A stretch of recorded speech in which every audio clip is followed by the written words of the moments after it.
Case, Notre 10. The Maunsell Sea Forts.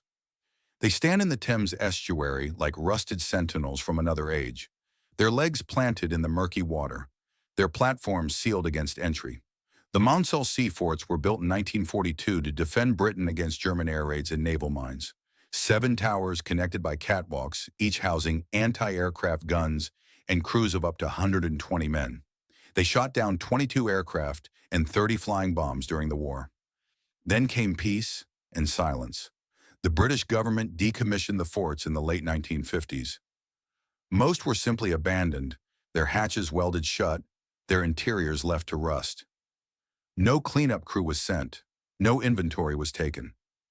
The official explanation was simple economics. Demolishing the structures would cost more than leaving them to decay. But the forts didn't stay empty. In 1965, pirate radio operators broke into Shivering Sands and began broadcasting Radio City. One of them, Reginald Calvert, was shot dead in a dispute over the station in 1966. Ruff's Tower, located in international waters, was claimed by Paddy Roy Bates in 1967, who declared it the Principality of Sealand, a micronation that technically exists to this day. The conspiracy angle centers on what the military left behind. Some researchers claim the forts contained experimental radar equipment and chemical weapon storage. The hasty sealing, they argue, wasn't about cost savings. It was about containment. Freedom of information requests about the fort's wartime inventories have been met with heavily redacted documents or outright denials. I've seen the exterior of these structures from a boat. They're crumbling now, their catwalks collapsed into the sea. Whatever secrets they held are likely rusted beyond recognition, but the British government still maintains maritime exclusion zones around several of them. For safety reasons, they say. Maybe they're right. Case number 9. Hashima Island's apartment blocks. The Japanese call it Gunkanjima, Battleship Island, because from a distance its silhouette resembles a warship. This 16-acre rock off the coast of Nagasaki was once the most densely populated place on Earth. In 1959, over 5,000 people lived here, crammed into concrete apartment blocks built to house workers for Mitsubishi's undersea coal mines. Then in 1974, Mitsubishi shuttered the operation. The last residents left on April 20th. The buildings were sealed, the island declared off limits, and for the next 35 years, no one was permitted to set foot there. The official story is straightforward. Coal was dying, petroleum was the future. The company had no use for the island or the expense of demolition. The buildings were simply locked and left to the Pacific winds. What makes Hashima disturbing is what the concrete walls preserved. Apartments were abandoned with belongings inside. Televisions, family photographs, children's toys. The elementary school still has desks arranged in rows. Time stopped in 1974 and began decaying in place. When limited tourism was finally permitted in 2009, visitors could only access a small designated path. The residential blocks remain sealed. Critics of the official narrative point to something darker. During World War II, the island housed forced laborers, Korean and Chinese workers conscripted to mine coal under brutal conditions. An estimated 1,300 died there between 1930 and 1945. Some historians argue the sealing of Hashima was partly about sealing away evidence of this history, a theory that gained traction when Japan successfully lobbied for UNESCO World Heritage status in 2015, while initially downplaying the forced labor component. The apartment blocks of Hashima are crumbling now, structurally unsafe. Their secrets are dissolving into rust and sea salt, but the decision to seal rather than document, to abandon rather than memorialize, that tells its own story about what nations choose to remember. Case number 8. The Pripyat Hospital Basement, April 26, 1986. Reactor number 4 at the Chernobyl nuclear power plant explodes, releasing 400 times more radiation than the Hiroshima bomb. The first responders, firefighters and plant workers, are rushed to Pripyat Hospital, building number 126. They're treated in the basement, their clothing removed and discarded in a pile. Within hours, many are helicoptered to Moscow. Within weeks, most are dead. The hospital itself was evacuated with the rest of Pripyat on April 27th. The building was subsequently sealed, and the basement, specifically the room containing the first responders' clothing, was designated a permanent exclusion zone. To this day, that basement remains one of the most radioactive accessible locations on Earth. The boots and jackets of those firefighters still emit enough radiation to deliver a lethal dose within minutes of direct exposure. Ukrainian authorities have repeatedly stated they lack the resources and technology to safely remove or contain the materials. The basement was simply locked and left. Some tour operators have led visitors illegally into the upper floors of the hospital, but the basement stairs are blocked by debris and warning signs in multiple languages. The conspiracy theory here is almost mundane compared to the reality. Some claim the Soviet government deliberately left the clothing as a radiation marker, a warning to future generations. Others suggest additional bodies or materials were disposed of in that basement during the chaotic evacuation, materials that official records don't account for. I've reviewed the radiation measurements taken by researchers who've approached the basement entrance with dosimeters. The readings are real, the danger is real. Sometimes a building is sealed not because of what someone wants to hide, but because what's inside will kill you. The Pripyat hospital basement is both a tomb and a warning, and it will remain sealed for centuries. Case number 7, the Capuchin. Catacombs restricted sections beneath the streets of Palermo, Sicily. Approximately 8,000 corpses line the walls. The Capuchin catacombs have been a tourist attraction since the 19th century, a macabre display of mummified monks, professionals, and children arranged by social status and profession. But what most visitors don't realize is that significant portions of the catacombs have been sealed to the public since 1881, when Italian authorities declared certain corridors permanently off-limits. The accessible sections are disturbing enough. Bodies in their Sunday finest, some posed standing, others lying in open coffins. The dry Sicilian air and the limestone naturally preserved many of them. The last official burial was Rosalia Lombardo in 1920, a 2-year-old girl whose embalming was so successful she's known as the Sleeping Beauty. The sealed sections allegedly contained bodies that didn't preserve so well, or perhaps preserved too strangely. Church documents reference corridors dedicated to plague victims, areas where the dead were placed during cholera outbreaks of the 1830s.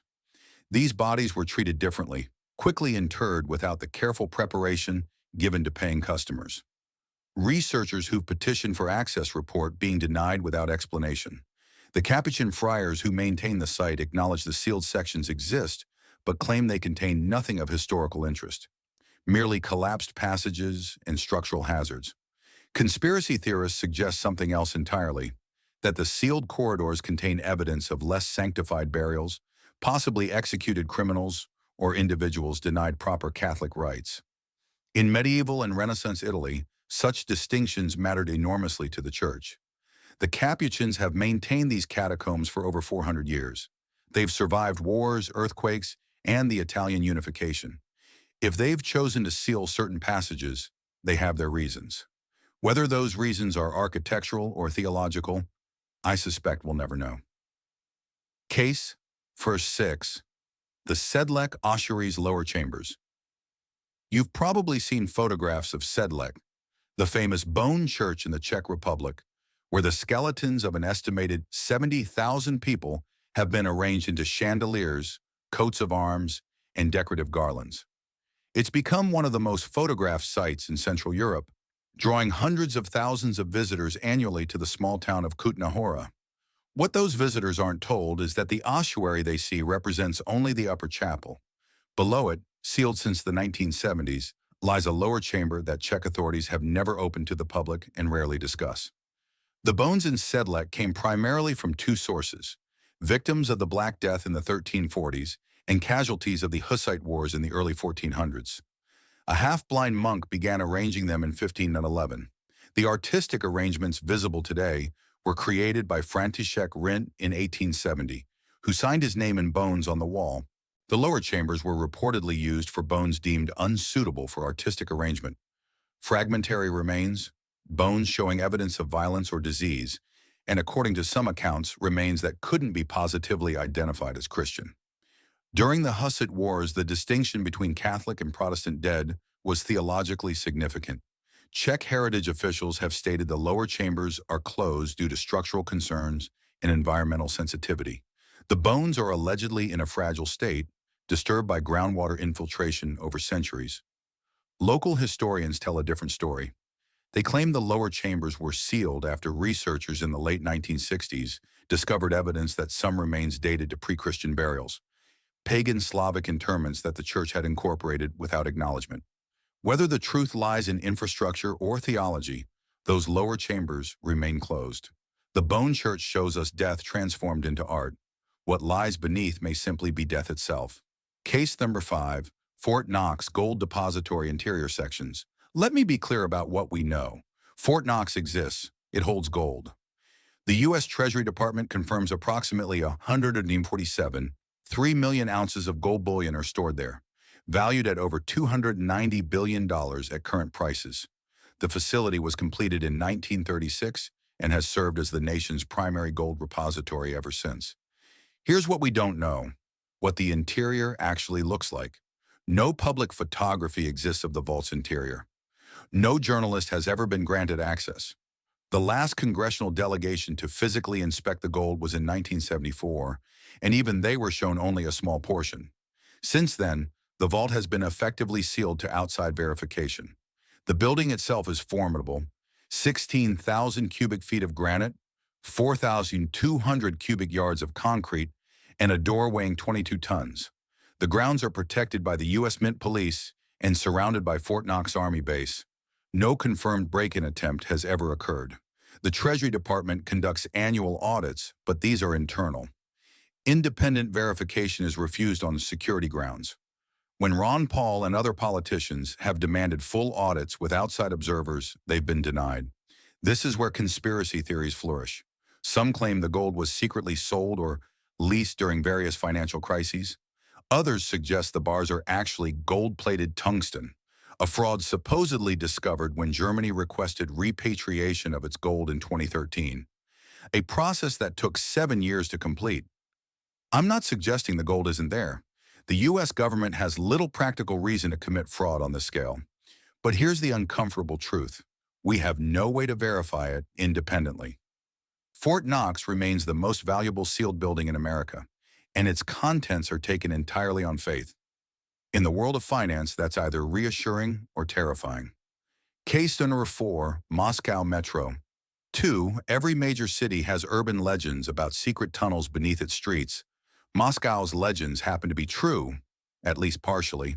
Metro 2, officially designated D6 by the KGB, is a secret underground transit system built beneath the public Moscow Metro, designed to connect the Kremlin with key government facilities and evacuation points. The Soviet government never acknowledged Metro 2's existence. The Russian government still doesn't, officially. Yet evidence has accumulated for decades. Former Soviet officials have spoken about it in interviews. Detailed maps have appeared in publications. Urban explorers have documented entrances and access points, though these are quickly sealed when discovered. The system allegedly includes several underground stations and facilities that were sealed after the Cold War. Bunkers designed for nuclear war that are no longer maintained but never decommissioned. According to defectors, at least 4 lines exist, stretching up to 60 kilometers, with stations beneath the Lubyanka, the Russian White House, and Moscow State University. In the 1990s, during the chaos following the Soviet collapse, urban explorers reportedly accessed portions of the system. What they described were abandoned platforms, sealed blast doors, and ventilation systems designed to filter nuclear fallout. Photographs from this period show brutalist architecture consistent with other Soviet military installations. The Putin government has cracked down severely on Metro 2 exploration. Trespassing charges have been filed, and several prominent urban exploration websites have been forced to remove content. New CCTV systems monitor known access points. The official Russian position remains that Metro 2 is a myth. But former FSB officer Alexander Litvinenko, before his assassination in London in 2006, stated in interviews that the system not only exists, but was actively used for government evacuations during the 1991 coup attempt. When governments seal facilities they claim don't exist, the contradictions speak louder than any admission. Case 3. The Greenbrier Congressional Bunker. For 30 years, one of America's most luxurious resorts concealed a secret large enough to house the entire United States Congress. The Greenbrier, a five-star hotel in White Sulphur Springs, West Virginia, had beneath its West Virginia wing a 112,000 square foot bunker designed to shelter 100 people during nuclear war. It operated from 1962 to 1992, and almost no one outside classified circles knew it existed. The facility included dormitories, a broadcast studio, a medical clinic, and a chamber large enough for both houses of Congress to meet simultaneously. It was maintained by government employees posing as television repairmen, working for a company called Forsyth Associates, a front that operated openly within the resort for 3 decades. In 1992, journalist Ted Gupp exposed the bunker in the Washington Post. Within months, the government decommissioned it, claiming the publicity had compromised its effectiveness. The Greenbrier converted the facility into a tourist attraction, and today visitors can tour portions of the space. But here's what most tourists don't see. Several sections of the bunker remain sealed. The Greenbrier acknowledges these areas exist but describes them as either structurally unsafe or containing sensitive equipment that hasn't been cleared for public viewing. Government documents obtained through FOIA requests confirm that some communications equipment was never removed. Conspiracy theorists note that the bunker's decommissioning was suspiciously convenient. Exposure in 1992 meant the facility served its intended purpose, deterrence, throughout the entire Cold War, then was revealed just as a new facility was presumably completed. Several investigators believe the Greenbrier Bunker was simply one node in a larger continuity of government network, most of which remains classified. The portions of that West Virginia bunker that remain sealed may contain nothing but outdated electronics. Or they may contain records of a shadow government infrastructure we're still not meant to know about. The concrete doesn't answer questions. Case number 2. The Dome of the Rock's Foundation Chamber. Beneath one of the most contested religious sites on Earth lies a small natural cave known as the Well of Souls. According to Islamic tradition, the spirits of the dead gather there to pray. According to Jewish tradition, it sits directly beneath where the Ark of the Covenant once rested. Access to this chamber has been severely restricted for centuries, and portions have been sealed entirely since at least the Crusader period. The Dome of the Rock was completed in 691 CE on Jerusalem's Temple Mount, built over the foundation stone, the rock from which Muslims believe Muhammad ascended to heaven. Jews consider it the spiritual center of the world, the site where Abraham nearly sacrificed Isaac. The Temple Mount itself was the location of both the first and second Jewish temples. Archaeological investigation of the site is politically impossible. The Islamic Waqf controls the compound and forbids excavation. Israeli authorities have general security oversight, but cannot authorize digs without triggering international crisis. As a result, what lies beneath the dome remains largely unknown.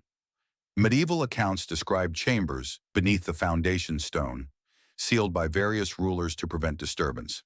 Knight Templars reportedly explored underground passages during the Crusader occupation. In 1911, a British expedition led by Montague Parker attempted secret nighttime excavations, nearly causing a riot when discovered.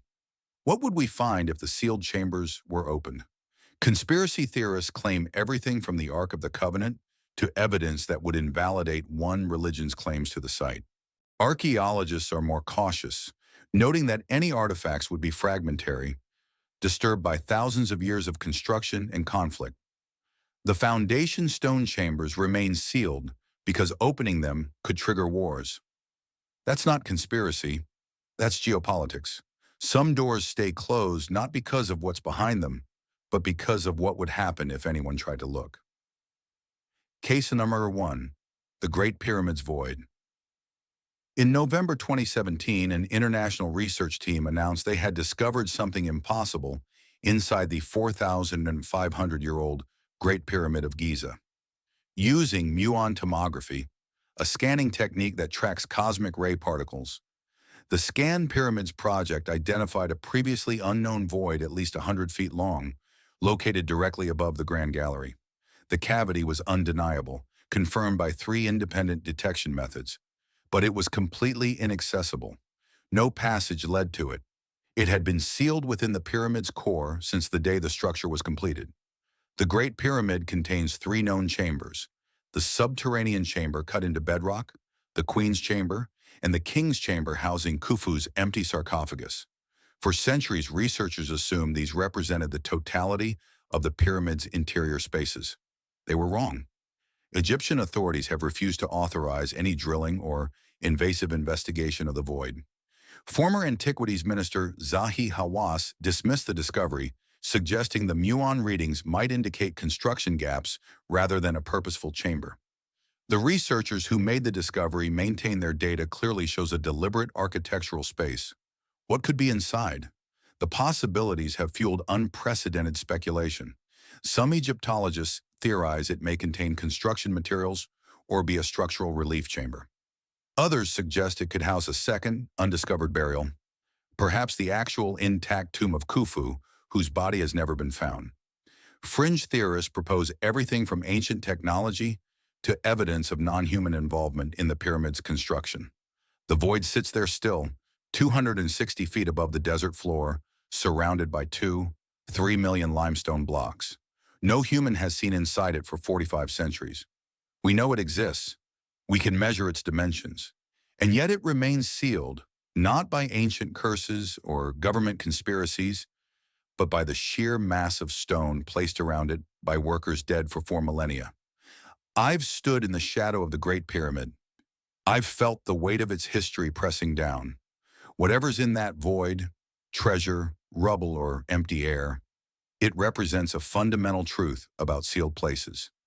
Sometimes the question is more powerful than any answer could be. The Great Pyramid kept its secret for 4,500 years before we even knew to ask. It can keep it a while longer.